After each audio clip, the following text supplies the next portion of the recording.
کربلا گام شاہ کا شمار لاہور کی قدیم ترین بلکہ اولین امام بارگاہ میں ہوتا ہے۔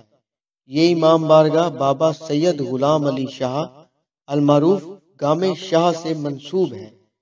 کربلا گام شاہ سے لوگوں کو کیا پیغام دیا جا رہا ہے؟ یہ نہ بتا کہ رسول کے پاس کتنی دفعہ آیا، ہمیں یہ بتا کہ علی کے پاس کتنی دفعہ آیا۔ ملا واعظ کاشفی کہنے لگے فوراً میرا اس حدیث نے دامن تھاما اور ہاتھ کو تھام لیا۔ انا مدینۃ العلم وعلی بابوہا، میں علم کا شہر ہوں، علی اس کا دروازہ ہے۔ جملہ ضائع ہو گیا تو دکھ ہوگا خدا کی قسم۔ کہنے لگے میں نے کہا 7,000 دفعہ رسول کے پاس آیا، 14,000 دفعہ علی کے پاس آیا۔ اس نے کہا کیسے؟ کہنے لگا علی ہے دروازہ رسول، آتا بھی دروازے میں تھا، جاتا بھی دروازے سے۔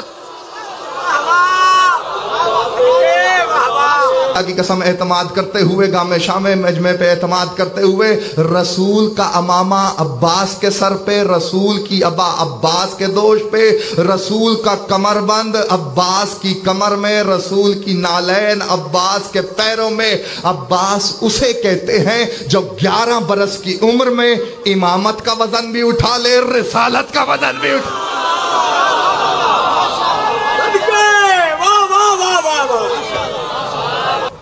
مالک اشتر کہتا میں بڑا پریشان تھا کہ ہر ٹولی کے پیچھے مجھے علی دکھائی دے رہے تھے۔ 70 ٹکڑوں میں بٹ گیا تھا لشکر شام اور ہر ٹکڑے کے پیچھے علی نظر آ رہے تھے۔ کہنے لگا اچانک، توجہ کیجئے گا، تقریر اپنی منزل سے قریب ہو رہی ہے، اچانک علی کے خیمے میں زلزلہ آیا، خیمے میں جنبش ہوئی۔ ادھر علی کے خیمے میں جنبش ہوئی، میں نے خیمے کا پردہ الٹا، جیسے ہی خیمے کا پردہ الٹا علی مصلی عبادت پہ کھڑے تھے۔ علی مصلی عبادت پہ کھڑے تھے۔ مالک بھی پریشان ہو گیا جیسے مجمع پریشان ہو گیا۔ اس نے کہا مولا یہاں بھی آپ ہیں، وہاں بھی آپ ہیں، مولا یہاں بھی آپ ہیں، وہاں بھی آپ ہیں۔